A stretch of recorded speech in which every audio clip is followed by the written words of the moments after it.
HSC ICT C প্রোগ্রামের একটা গুরুত্বপূর্ণ যে কন্ডিশন সেটা হচ্ছে ইফ ইলস কন্ডিশন। এই ইফ ইলস কন্ডিশন বা সেটাকে ডিসিশন মেকিং করি আমরা, ডিসিশন মেকিংয়ের ক্ষেত্রে ইফ ইলস কন্ডিশন কিন্তু আমরা ব্যবহার করি। তো ফার্স্ট অফ অল আমরা চলুন দেখি ইফ ইলস কি। ইফ ইলস হলো ডিসিশন মেকিং বা সিদ্ধান্ত গ্রহণের একটা স্টেটমেন্ট। কোনো শর্ত বা কন্ডিশন সত্য ট্রু হলে একটি কাজ করবে এবং মিথ্যা হলে অন্য একটি কাজ সম্পূর্ণ করবে, এটাই হচ্ছে ইফ ইলস। অর্থাৎ একটা শর্ত আমরা দিব ইফ ইলসের মধ্যে, যদি সত্য হয় তাহলে সেটার উপরে বেস করে একটা কাজ করবে, আর যদি মিথ্যা হয় তাহলে সেটার উপরে বেস করে অন্য একটা কাজ করবে। ওকে, এবং এই ইফ ইলসের যে সিনট্যাক্স, সেই সিনট্যাক্সটা একটু আপনার মাথায় রাখতে হবে। ফার্স্ট অফ অল লিখতে হয় আই এফ মানে ইফ, এবং এই যে ফার্স্ট ব্র্যাকেটের ভিতরে একটা কন্ডিশন দিতে হবে। এখন এই কন্ডিশনটা যে কোনো কন্ডিশন হতে পারে, এই আপনারা এতটুকু মাথায় রাখবেন। প্রথম লিখবেন হচ্ছে ইফ, তারপরে ফার্স্ট ব্র্যাকেটের ভিতরে আপনারা কন্ডিশনটা লিখবেন, লেখার পর সেকেন্ড ব্র্যাকেট দিবেন এবং সেকেন্ড ব্র্যাকেট ক্লোজ করবেন। এটার ভিতরে কি শর্ত সত্য হলে এই কন্ডিশন এই কাজটা কাজ করব, শর্ত সত্য হলে, হ্যাঁ শর্ত সত্যি, যদি শর্ত সত্যি হয় তাহলে এই ফার্স্ট ব্র্যাকেটের ভিতরে সেটা কাজ করবে। ওকে, আর যদি সত্য মিথ্যা হয় বা যে শর্তটা দেওয়া হবে এখানে কন্ডিশনটা সেটা যদি মিথ্যা হয় তাহলে ইলস লিখতে হবে। ইলস লেখার পর এরকম একটা সেকেন্ড ব্র্যাকেট দিতে হবে এবং এটার ভিতরে সেই মিথ্যা হলে সেই কাজটাকে করবে। ওকে, তো একটা উদাহরণ দিন আমি আপনাদেরকে দেই, তাহলে এই বিষয়টা কিন্তু আরও ক্লিয়ার হয়ে যাবেন।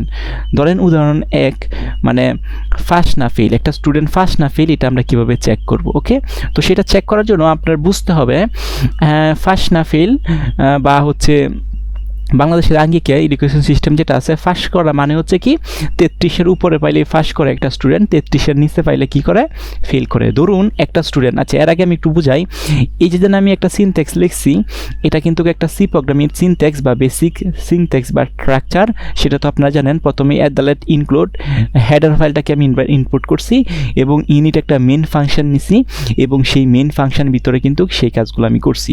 এখন এই মেন ফাংশনের ভিতরে ফার্স্ট অফ অল আমি ইনিট মার্কস নামে একটা ভেরিয়েবল নিছি, এই যে ভেরিয়েবলটা, ওকে মার্কস, এই যে মার্কস নামে যেন একটা আমি ভেরিয়েবল নিছি, এই মার্কস আমি এখানে কত দিছি 90 দিছি।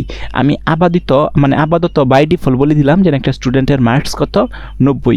এখন এই 90টাকে আমি একটা ইফ ইলস কন্ডিশনের মাধ্যমে চেক করব আসলে কে কি ফার্স্ট করছে না ফেল করছে। আমরা তো জানি ও ফার্স্ট করছে কারণ ওর মার্কস কত 90।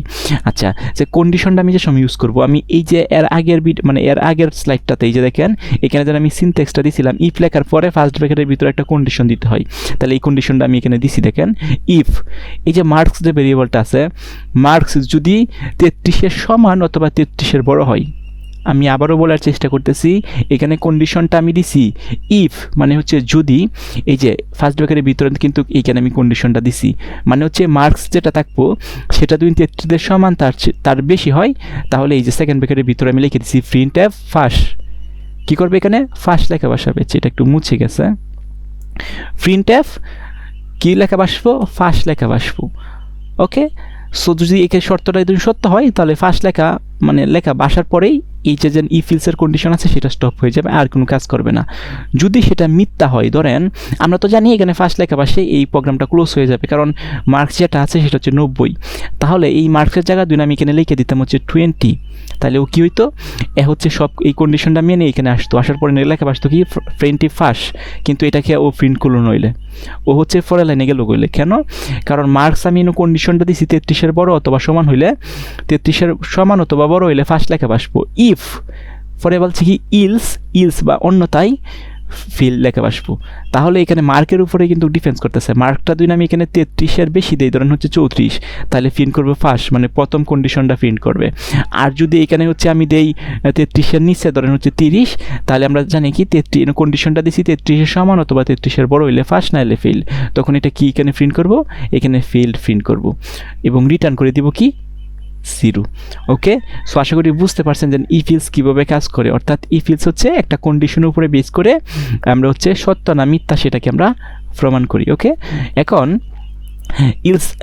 ইফ ইলসের কিছু শর্ত আছে, সেটা হচ্ছে ধরেন আমি এখানে লেখা আছে ইফ ইলসের যে কাজটা আছে, ফার্স্ট অফ অল যে কাজটা সেটা শর্ত পরীক্ষা করা। শর্ত পরীক্ষা করার ক্ষেত্রে ইফ ইলস ব্যবহার করা হয় এবং শর্ত সত্য হলে ইফ ব্লক চালাই। যদি শর্তটা সত্য হয় তাহলে ইফ ব্লকটা যেন আছে সেটা চালিয়ে বন্ধ করে। যেমন ধরেন আইএফ মানে হচ্ছে ইফ, এখানে তো কন্ডিশনটা হবে, মানে এখানে তো কন্ডিশনটা আপনি দেন ফার্স্ট ব্র্যাকেটের ভিতরে এবং এই যে সেকেন্ড ব্র্যাকেট, এই সেকেন্ড ব্র্যাকেট এটার ভিতরেই কিন্তু কাজটা হবে যদি সত্য হয়। আর যদি মিথ্যা হয় তাহলে এখানে ইএলএসসি ইলস লেখার পর এইখানে একটা সেকেন্ড ব্র্যাকেট, এই সেকেন্ড ব্র্যাকেটের ভিতরে কিন্তু সেই কাজটা হবে। সত্য মিথ্যা হলে ইলস মানে ইলস ব্লকে কি হয়, চলে যায়। একবার শুধুমাত্র একটি ব্লক কার্যকর হয়, একসাথে দুইটা ব্লক কখনোই কিন্তু কার্যকর হয় না। তো আশা করি বুঝতে পারছেন ইফ ইলস কন্ডিশন আপনি কিভাবে ব্যবহার করবেন।